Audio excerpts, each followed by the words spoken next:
Welcome to 1 Minute Travel and Hospitality News.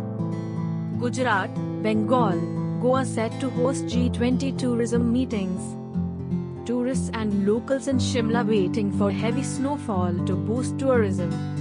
North Indian holy city Joshimath is turning into a sinking town. Germany discourages non-essential travel to COVID-hit China.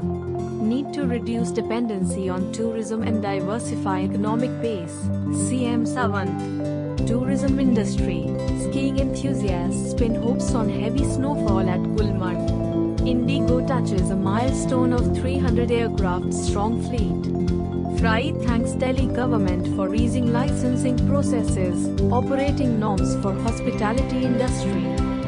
Grow your travel business with TravServer. Thanks for watching 1 Minute Travel and Hospitality News.